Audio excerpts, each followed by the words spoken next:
दोस्तों, दिल्ली के शराब घोटाले मामले में मुख्यमंत्री अरविंद केजरीवाल ईडी की रिमांड पर हैं। ईडी की रिमांड से ही केजरीवाल 2 सरकारी आदेश भी जारी कर चुके हैं। इस बीच उपराज्यपाल वीके सक्सेना ने साफ कह दिया कि जेल से सरकार नहीं चलेगी।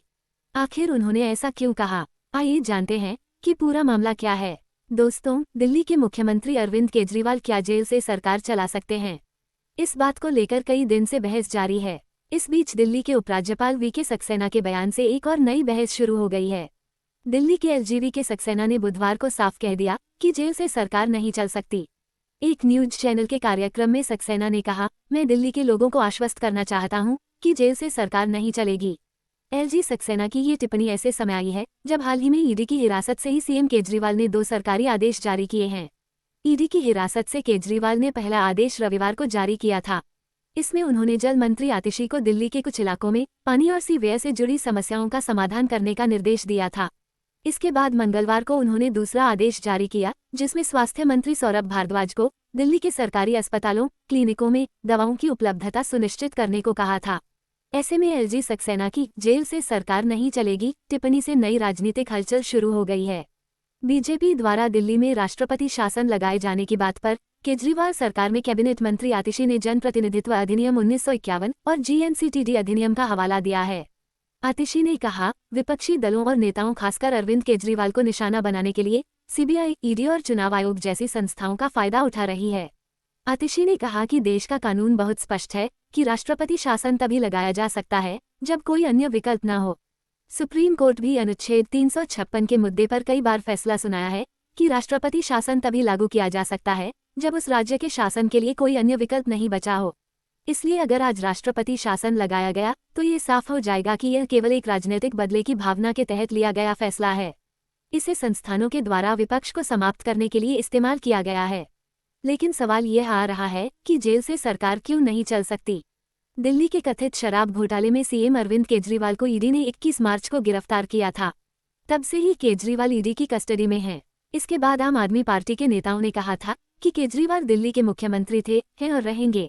आम आदमी पार्टी के नेताओं का कहना था कि जरूरत पड़ी तो केजरीवाल जेल से ही सरकार चलाएंगे। लेकिन एलजी सक्सेना के बयान से सवाल खड़ा होता है कि क्या ऐसा हो सकता है? दरअसल भारत के संविधान में ऐसा कोई प्रावधान नहीं है जो मुख्यमंत्री को जेल से सरकार चलाने की अनुमति देता हो। हालांकि ऐसा भी प्रावधान नहीं है कि जेल जाने पर मुख्यमंत्री को इस्तीफा देना होगा। आपकी जानकारी के लिए बता दें कि जब तक मुख्यमंत्री केजरीवाल ईडी या सीबीआई की जांच के दायरे में थे, तब तक एलजी के रूप में वीके सक्सेना की भागीदारी भी कम थी। लेकिन जेल जाने की स्थिति में अब दिल्ली में सामान्य शासन को लागू करने की जिम्मेदारी एलजी के कंधों पर आ गई है। फिलहाल उपराज्यपाल के पास केजरीवाल सरकार को बर्खास्त करने का भी अधिकार नहीं है, क्योंकि दिल्ली विधानसभा में आम आदमी पार्टी के पास बहुमत है।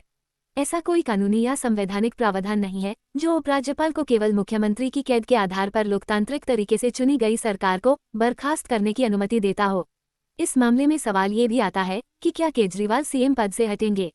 दोस्तों, आपको बता दें कि जेल जाने के बावजूद केजरीवाल मुख्यमंत्री पद से इस्तीफा देने के लिए बाध्य नहीं है। हालांकि एलजी सक्सेना की टिप्पणी दिल्ली के राजनीतिक नेतृत्व में बदलाव का संकेत देती है। माना जा रहा है कि केजरीवाल के जेल जाने की स्थिति में अब एलजी सक्सेना सरकार के सुचारू कामकाज को सुनिश्चित करने के लिए एक नए नेता को नामित करने का प्रस्ताव रख सकते हैं। अगर ऐसा होता है और आम आदमी पार्टी मुख्यमंत्री के तौर पर किसी नए नेता का नाम सुझाती है तो केजरीवाल इस्तीफा दे सकते हैं। इससे दिल्ली का संवैधानिक और राजनीतिक संकट भी खत्म हो जाएगा। चलिए तो इस बात पर भी चर्चा कर लेते हैं कि दिल्ली में कहीं राष्ट्रपति शासन तो नहीं लग जाएगा। केजरीवाल के जेल जाने के बाद दिल्ली में संवैधानिक संकट तो खड़ा हो गया है। इस बीच आम आदमी पार्टी ने दिल्ली में राष्ट्रपति शासन लगाए जाने की आशंका भी जताई है। केजरीवाल सरकार में मंत्री आतिशी ने गुरुवार को कहा कि अगर दिल्ली में राष्ट्रपति शासन लगाया जाता है तो ये साफ तौर से राजनीतिक प्रतिशोध होगा। सक्सेना की टिप्पणी पर जवाब देते हुए आतिशी ने न्यूज एजेंसी पीटीआई को दिए इंटरव्यू में कहा कि जनप्रतिनिधि कानून के तहत दोषी ठहराए जाने पर ही किसी विधायक को अयोग्य करार दिया जा सकता है। उन्होंने कहा, देश का कानून बहुत साफ है।